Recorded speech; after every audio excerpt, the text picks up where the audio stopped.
everyone. Today is a very special day as it is the premiere of my show Mugs and Minds with Latha. Join me to explore empowering life lessons and remind yourself that every journey matters.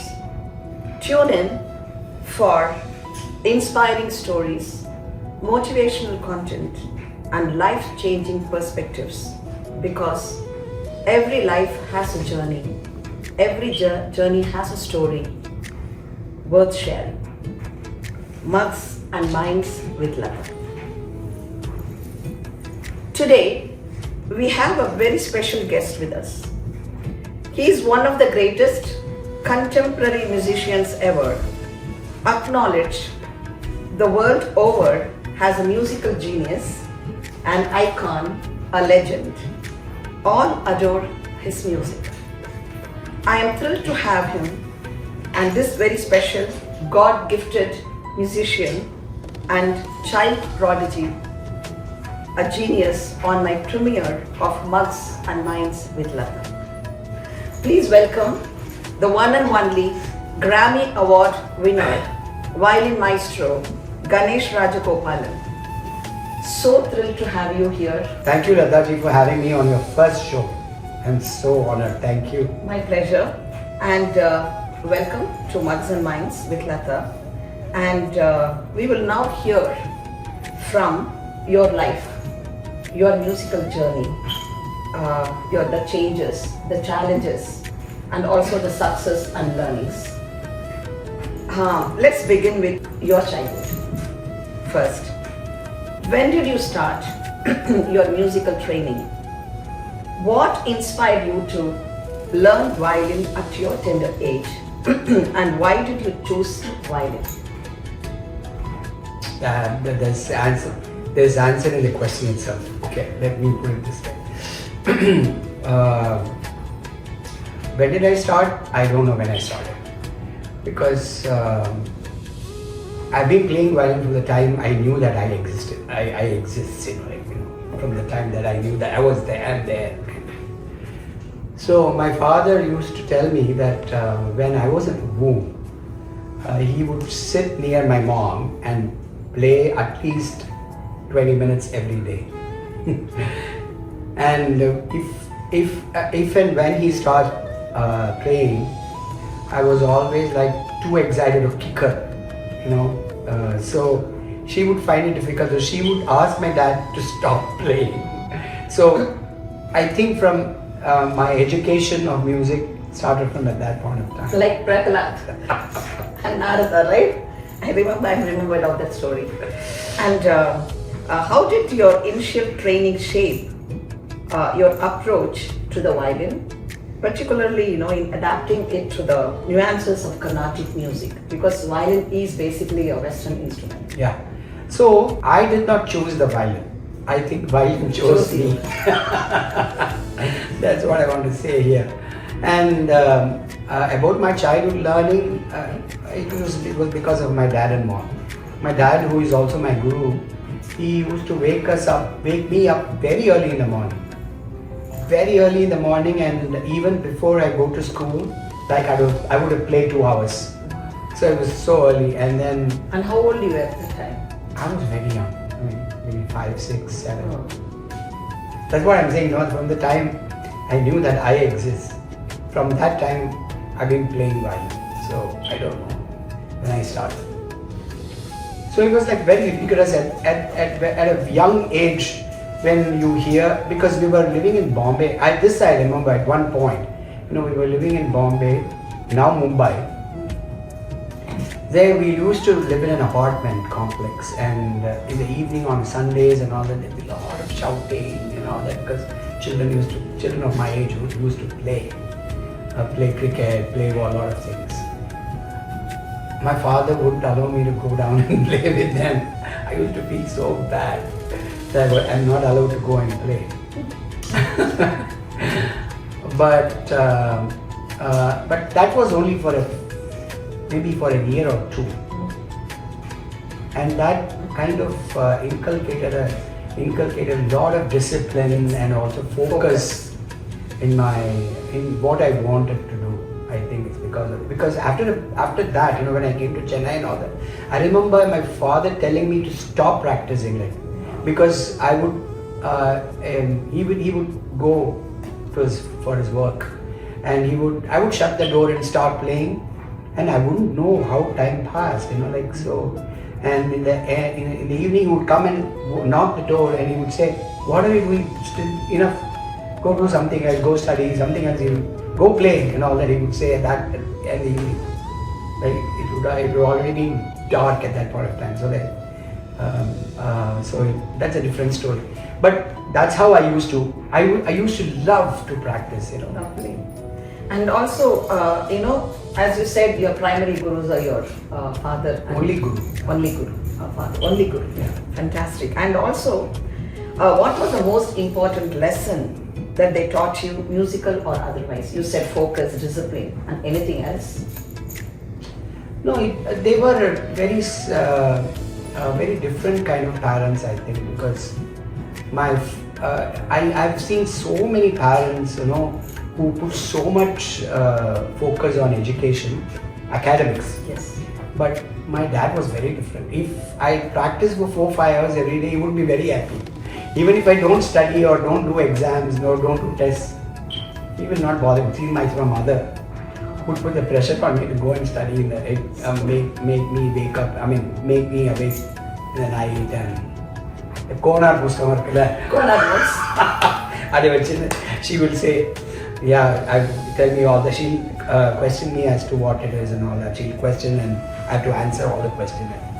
So my mother was very strict about it. My dad didn't care at all. Because So, I think he knew your talent and passion, that is the one, right? Yeah. And also, you know, you have performed with your genius brother Kumaresh all along, and you both are known as Ganesh Kumaresh, duo of violinists.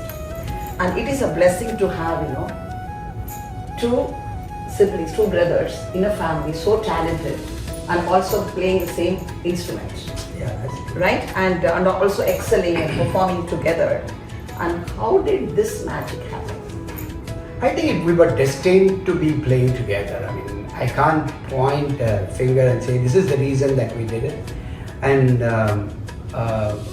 people know us only as Ganesh Kumaresh. So I think it was like a natural part of our growing up that we were here together. And it's also that my brother is, you know, like he's much 50 times more talented than me. So humble. Yeah, What to say? because what I practiced for 10 hours, he'll get in 10 minutes. So he was so good, and the way he used to absorb, and even now, the way he absorbs the music that I teach him or play with him, the reaction time is like split second. He would even read my mind. It's so good. So, and we have been, because we have been practicing, playing together for such a long time, that part of it is like, you know, second nature. Like we think about the same kriti, same raga, same thalam, same kind of korvai. When we exchange notes, he would be doing the same korvai, singing the same raga, playing the same raga. So this has happened quite a few times, and it's taken Sheila quite a bit of surprise. Because it's not natural, no? I mean, it's not unnatural, it's natural. Naturally happening. Yeah, naturally. Yes. So we were, I think, destined to be together. Like Rama and Lakshmana. Yeah. My mom used to tell me, you have to be like Rama and Lakshmana. Ava vera vil vechindrunda, neenga vera right? So, and the other one is, you know, you guys received lots of awards and you have performed all around the world. And then you tried films, like you have performed, you know, the music of many famous composers, Ilayaraja, A.R. Rahman, and everybody, and you yourself have composed music in films. I don't know how many of them know about it. So, you know, film music is very different from Carnatic classical music. And it is not just you're performing, the style is different, but you're also composing that film music. So how could you do that? Because they're totally different. when you talk about films, yeah, we started our career in music as actors and not as musicians. We acted in a few movies. Did you enjoy it? Absolutely. I mean, why not? Because we were working with one of the greatest actors, NTRG, the senior NTRG. I thought you would say greatest actress. Later. But instead you said actor. You know, my wife is here, so let's put it mildly there, you know. I was so happy to have acted with NTRG, you know. And Balachandra's movie also. And one of our greatest directors, yeah. Yes. So that's how we started. But later, I got opportunities to play with quite a few big music directors, including Redmond, and then Kiravani, Vishal Bharadwaj, Hazel Jairaj, all of them, yeah. So that's so when you talk about Carnatic music and films, it's always, I mean, at least the last 100 years, film music and Carnatic music have gone together. In the beginning, Carnatic music influenced film music. Then later, film itself, the part of film music itself, I think it influenced Carnatic music music a lot. Because I feel the 5-minute songs, you know, that came because of films. We have a lot of 5-minute songs in Carnatic music repertoire, you know. So those 5-minute songs is a direct replication of film songs. Yeah. And also, that came into existence, and compositions became more important than the ragas, because of the unique aspect of, the special aspect of Carnatic music is that everything is based on raga and tala. From that, you ask today's audience, they will never, many compositions are known by the compositional name rather than raga name. So that is a sad aspect of it, influence. I hope it changes in future, but the point is that it is not very difficult to be a film composer because of that aspect. Because you are already trained to do 5-minute compositions, 5-minute, because in that 5 minute, all the problems are all solved. In music also there are problems and you solve it, right? The emotional aspect of which ebbs and then flows and then comes down. It's like a wave. Yes. You have to compose like a wave. So those aspects are already taught to you, or you experience that from the beginning. From the beginning means by playing concerts or you're playing your own composition, because from the age of 15 or 16 I've been composing and I've been playing that in concerts. So that I know what it is to compose a 5-minute song in a movie, because that's and also, sir, balancing, you know, your technicalities as well as the emotional aspect of your music. It's not easy, right? On the stage, how do you do that? That is because of the practice, I think. Also because you hear a lot of music. You have to hear a lot of music, because unless you listen to and understand and try to get the best sounds, I think it's going to be difficult. It's going to be difficult as a performing musician. There's a lot of difference between performing musician and composer. Correct. Yes. So performances need a different set of skills, and composer needs a different kind of skills. Absolutely. Yeah. And you have experience in both. Yeah. That is really a bonus. All these things you have to create opportunities. So even in Carnatic music for concerts, you have to create opportunities. Opportunities are there mainly for vocal musicians. For instrumental musicians, opportunities, we create opportunities for us to play in different venues, create different audiences, perform for different kinds of audiences and all that. That is a big challenge, right? It's a challenge, yes, but it's also a beautiful experience. So what happens is, after 15 years of performances, you will know how to play, what to play, when to play. All these questions it'll be very naturally, you are endowed with all that. So it will be very easy for you to perform. In, for example, even when I was in my teens or something, I performed a lot of concerts in colleges and for young people. I don't think any Carnatic musician has performed at Anna University. I have performed. Both of us, myself and Kumaresh, we performed. So we performed for different kind of gatherings, for corporate events. So when you go to corporate event, it's not possible to play Moksha Latha or Ranganayaka. Absolutely, you custom design your concert. So that's why I'm saying the compositional aspect of it, because I trained myself to do it. I was able to create composition, and those compositions can be played in any setting. So, for example, for the laughing, there are so many of my fusion albums which I played with Kumaresh. In the albums which I composed, like something like Adbhuta or Shringar, all these compositions can be played anywhere. It can be played at the temple, it can be played at a wedding gathering, it can be played at the corporate event, it can be played anywhere. So, so that's what I'm saying. I mean, these kind of, since we created opportunities for ourselves, we were able to also cater to different kinds of audiences. Fantastic. We'll come to that later also, more elaborately. And also as duo violinist, you both have performed all over the world, different festivals, different venues, right? And also I've heard that you use electric violin, while Kumaresh uses acoustic violin. And the way you both improvise, clearly exhibits the level of communication and comfort you have with each other. Yeah. Right? And also, you both dazzle on the stage, and people just dazzle the audiences, diverse audiences. And also, how did this understanding and the musical harmony, happen between you both? That's a good question, because the answer is going to be a little different. That's right. Okay.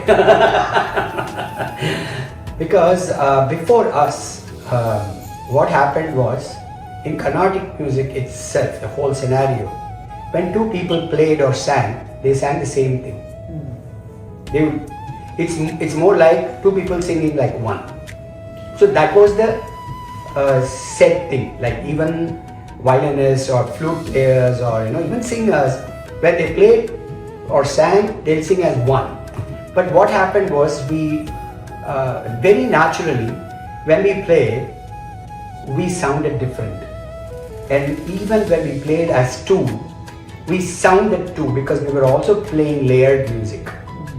We layered our music like that. We used Vadi Samvadi notes and other already existing skill sets that has to be acquired, but we got that, and then we used to apply that in concepts. So, and then playing different notes at different points, we developed it, playing in Alapana, playing in Kritis, playing in Chittaswarams, creating compositions as two rather not as one. We will complement each other and be one rather than two, sounding as one. Fantastic. So that's a success.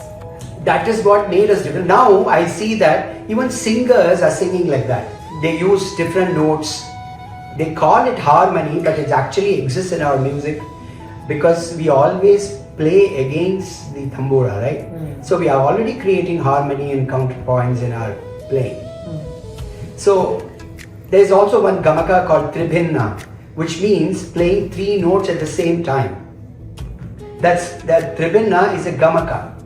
It was a gamaka in the ancient time. How they played, what they played, we don't know. We don't have records for it. But we have records that tribhinna was a gamaka which was played by stringed instruments.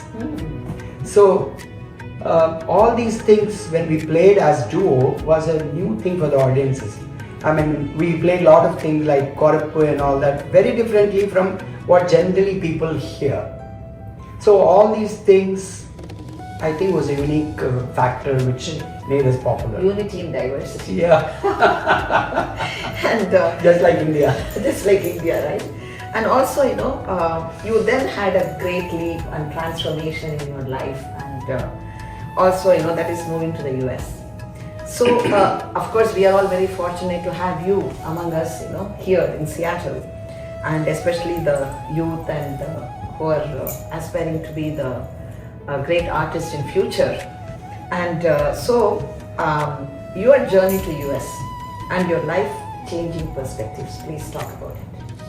What brought you to US and why did you move to US? I think it was a natural process that also happened because I've been touring US for the past 30 and more years.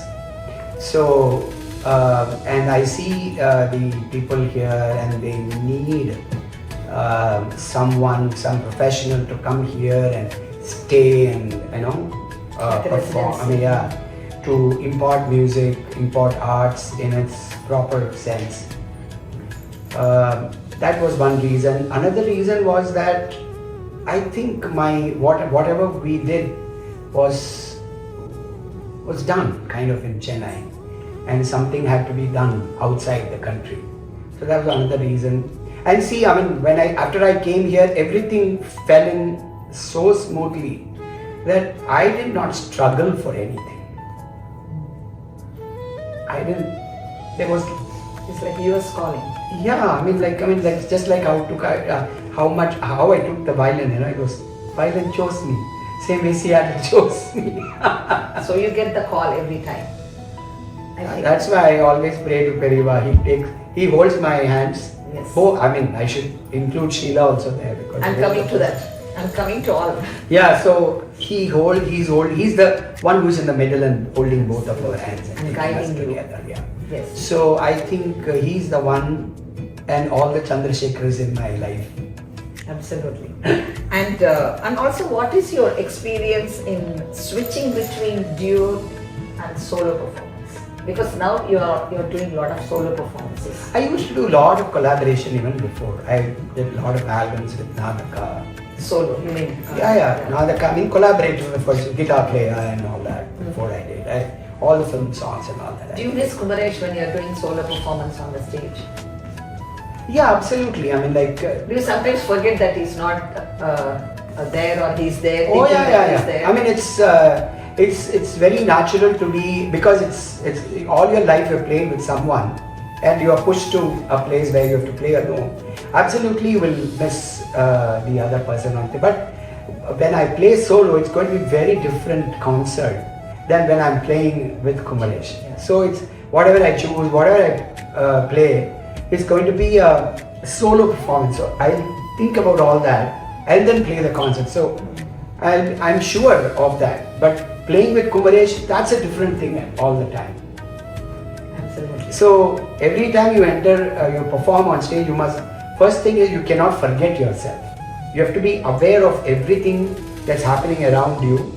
So it's easier for you to communicate the music that you play with the audience.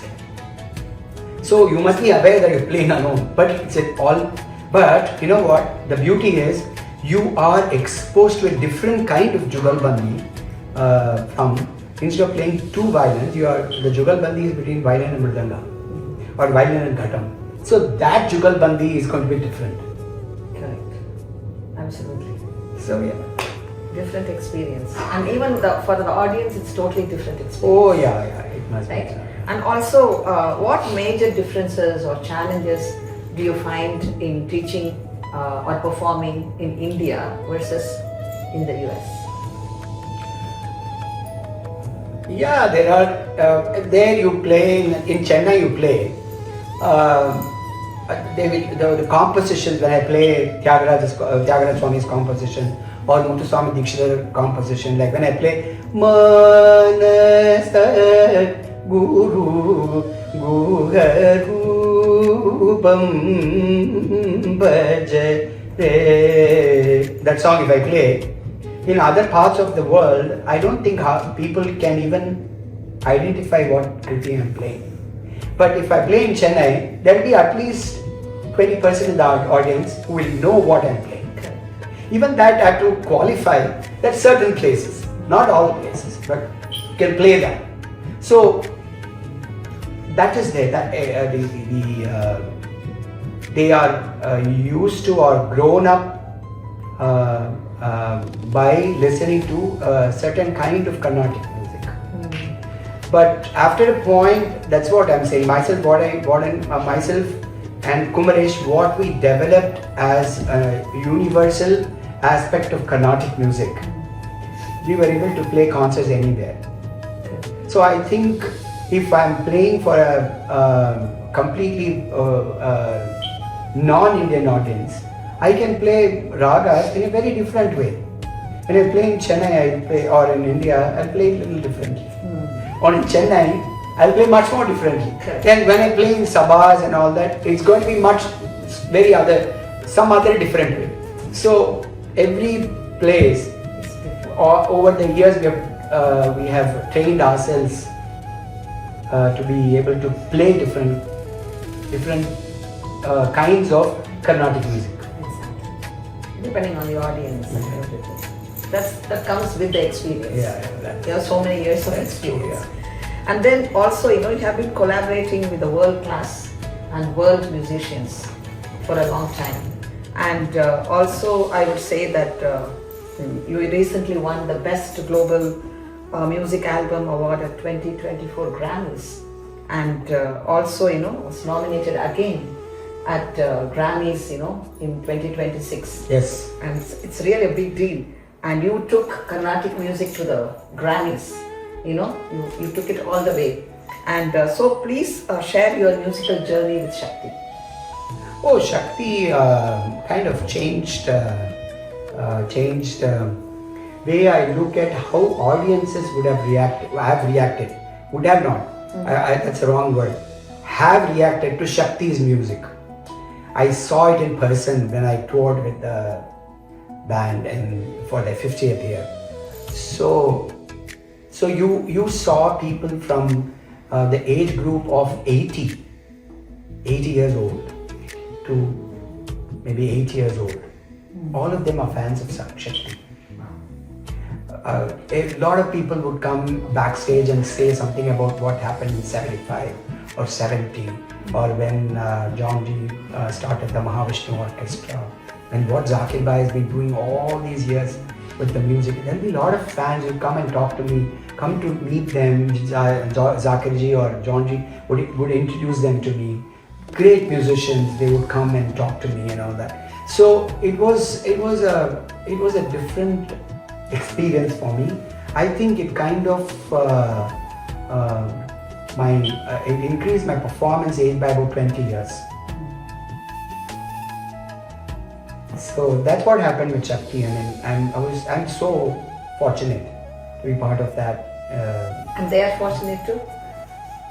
I hope so. Because you guys gelled together so well. It was. I mean, John Ji was so happy that Violin is back to the Shakti stage, and his mother used to play the violin, and because of which his interest in violin and music developed. And because of his mother, he took up to the guitar and he started playing. And he's a very close affinity to Carnatic music. He came to Chennai, he learned to play the veena, and then he tried to adapt all that into his guitar. Lovely. So he's a great inspiring musician, and it's always great to be on stage with Zakir Bhai. Absolutely. And I remember attending that concert at Paramount in Seattle. Yeah. Oh my God, that was houseful a concert, and I would say like almost 85% Americans. Yeah. They just enjoyed the performance like anything. It was a great experience. Absolutely. And we were fortunate to have that experience with with Shakti, and we are also excited and thrilled that Shakti got Grammys, and you, the first violin artist from Carnatic music, got Grammys. Yeah. So we are all very proud, I'm so thankful. Thank you. And one thing I have to really mention about it. So when you received Grammys, 2024, everybody was talking about it. When you went to the stage and when you received the award, you thanked Mahaperiva, your guru, your spiritual guru. So I would say that maybe that is one of the reasons that you have been very successful in all your endeavors, and you have been always guided and blessed by the spiritual guru because of your faith in him and because of your always your gratitude towards the spiritual guru. I think that should be a big motivation for all of us, seeing that we should all respect our guru and always be grateful to our guru, whether it's spiritual guru or any guru. Absolutely. So you have set an example for that. Oh, really? Thank you so much. Thanks to Periva. And also, about your family now. So, I know it's not easy to be a wife of, to be the wife of a very famous performing artist musician, because you are not going to be there, at all important family occasions or any events. She'll be missing you a lot, and she has to take care of the family chores and also her kids' education and everything. So I would like you to talk about your wonderful wife Sheila, and also your kids. Are they into music, and what is their passion and everything? Without Sheila, I wouldn't have come this far in music. Absolutely, the past so many years, she has been taking care of everything. Not only the part of being, taking care of the family, but also taking care of me, and also, I don't know whether I have to have taken care of her so much, but she has been so kind, in being there and always lovingly do things for all of us. And also to Kumaresh and my brother, my sister. All of them we're all staying together at one point. So, so at that, even from that point of time, she has been a pillar of support. Absolutely. I know that whenever I try to call you and ask you about the events that we plan, right, under the Temple of Music, you will say, I think Latha, you or Sheila know more than me. So, that's absolutely true. And what about your kids? What do they do? My son, he's also into music. He plays violin, and he plays not only Carnatic music, but also he jams with a lot of other musicians. He collaborates. He does a lot of fusion concerts. He's himself a busy artist, so I'm happy for him. I have heard him. He came and played with that Rahul Dixit's group. Rock and rock kind of fusion. Fantastic. And your daughter? Daughter, she's doing research in UPMC, Pittsburgh. She's doing well. She's into medicine. Yeah, she's in medicine. You need a doctor in the family, right? Taking care of your health. And and also, if you wouldn't have become a musician, what will you be doing right now? I really don't know. I can only guess. Could you guess something? Maybe an actor? No, I think music took you to the movies. Yeah, maybe it would be the other way around then. Idea.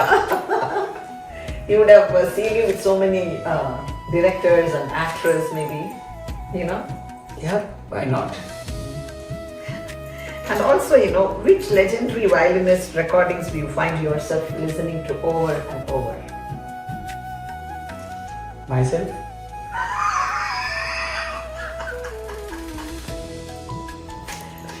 No, I listen to all kinds of, when you say violin, I've been listening to great musicians like Lal Gujera and M.S. Gopalakrishnan, M. Chandrasekharan, and put G sir, everything, this thing.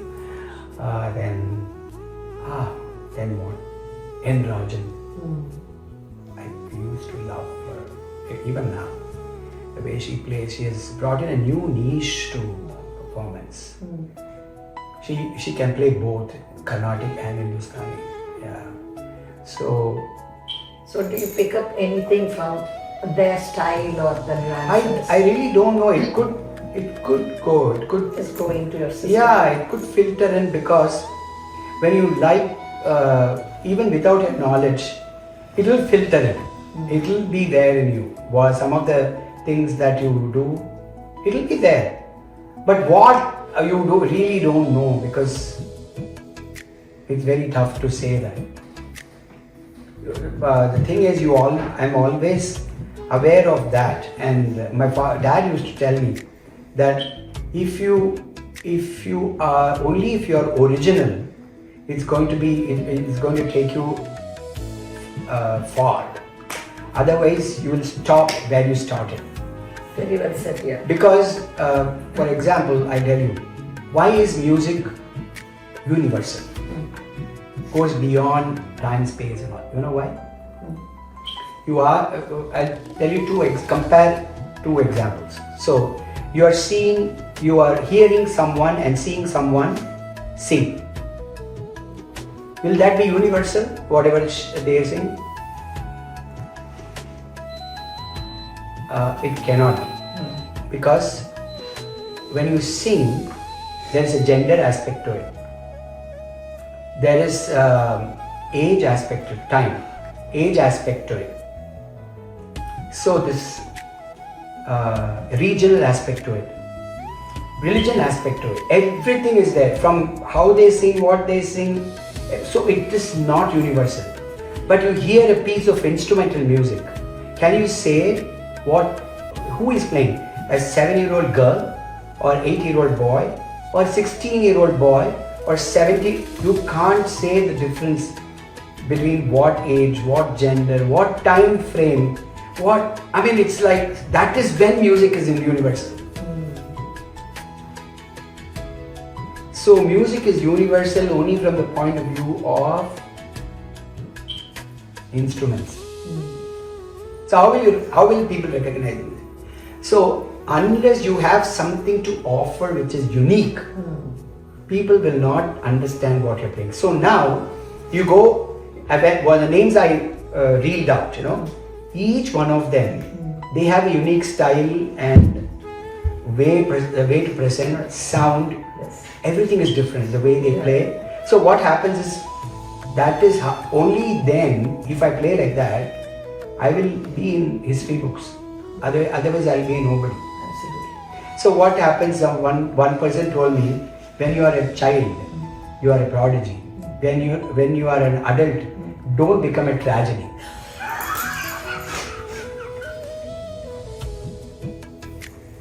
Very true, sir. That's very true.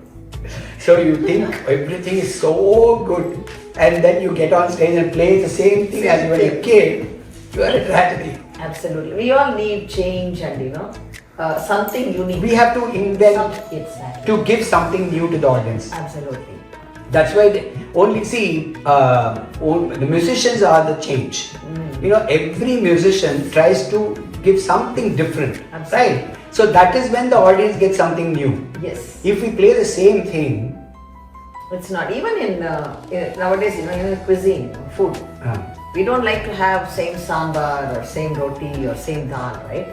They mix everything, they do fusion, they want to give something unique and different so that it attracts. yeah, but And only keeps us sometimes. Not always. It depends. And then what is what do you think is the future of Carnatic instrumental music? Yeah, there is a lot of things to do. I hope the musicians from the next generations think differently and try to do something different. Not only from the skill set point of view, but also from the point of view of what music they play, how they play the raga, how they play compositional aspect of it, how they improvise, everything. I think it is. They are all very, very. The youngsters or the next generation, they are very, very clever, smart, but they have to think about these aspects. If they think, then they have a lot of things to do. Yes. The sky, Sky's the limit, yeah. And also, if you had to choose one composition that defines your musical philosophy, which one would it be and why? Wow. Okay, all my Raga Pravagam pieces. The Raga Pravagam pieces, Raga Pravagam compositions are the one which have the central piece of that composition only Raga and Thala. There is no lyrics. So that's why I said, these compositions can be played anywhere. So that kind of defines me. And also that I have a different type of Raga Pravagam, same as Darpanam series, where Darpanam means mirror. So it will be like a Kriti, but it will have no lyrics. So when you hear that piece of music, it will have Pallavi, Anupallavi, Charanam, you'll have a Likutti, Chittaswaram, everything will be there. It will sound like a Kriti, but it will have no lyrics. The same way Varnam. It will be just like a Varnam. It will sound like a Varnam, but it will have no lyrics.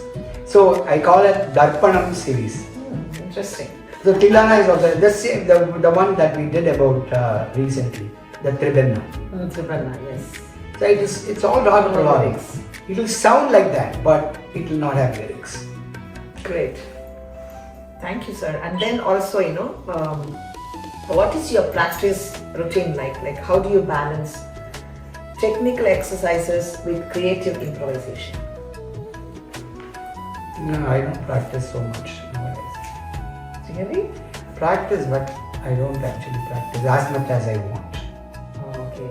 Because you don't get time? Yeah, a little bit of that. Little bit of, commitments, doing different other things and all that. But I do practice. For me, both are important. Keeping what I have already, and also think about what I can do now by practice or by experience. So I would like to develop that. Yes. And also this question I wanted to ask you. How do you approach Raga Alapana, Niraval or Kalpana Swaram, all the improvisation, to keep it fresh? And also, innovative, even for ragas you perform frequently. Painting, madam, it's like painting. Painting, two paintings by a painter will not look the same, no? Yes, it's the same way. We use the same colors, we use notes. So it's like cooking. Every day will not be the same, right? The taste, yes. Even though you had the same ingredients. Yeah. So it's something like that. Okay. So you don't know how it is going to sound, but that is the real beauty of it. Even you are not expecting the end product. Yeah. The way. And especially when I play, it's so different from when I hear the music later. So I play something and it's recorded and all that. Sometimes I record it, and when I go back and listen to it, it's quite different. Absolutely. As a listener, it's different. As a player, it's different. Correct. That experience. Also. Yeah, that's also there. I hope it becomes the same at one point. And our music is very creative, right? You just sit on the stage and you compose everything there. Even Ragam Thanam Pallavi, you compose the lyrics also. So, how do you handle the improvisation in real live concerts on stage? That comes through experience and practice only. The more concerts you do, the more you'll be able to do freely.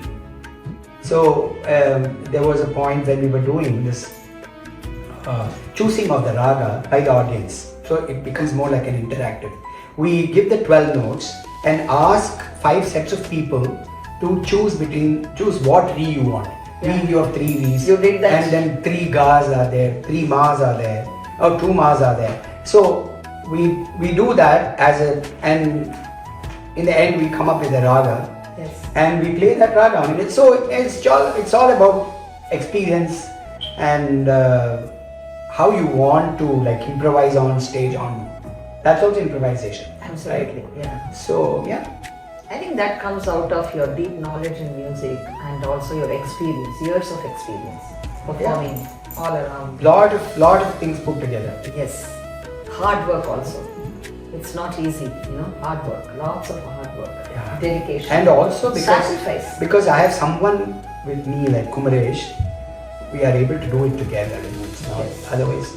That's true. And also, how do you balance your personal life, professional life? That's one question. The other one is, it's not easy because you travel a lot, performing all around the world, and you have to sit on the floor for hours. It's not easy. So how do you manage your health as well as your mental health? I actually don't manage it so well. Really? You look so healthy mentally. and physically Maybe because of that. and cheerful.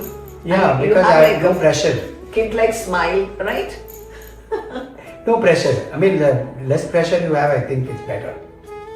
That's what my wife says. We give all the pressure to me.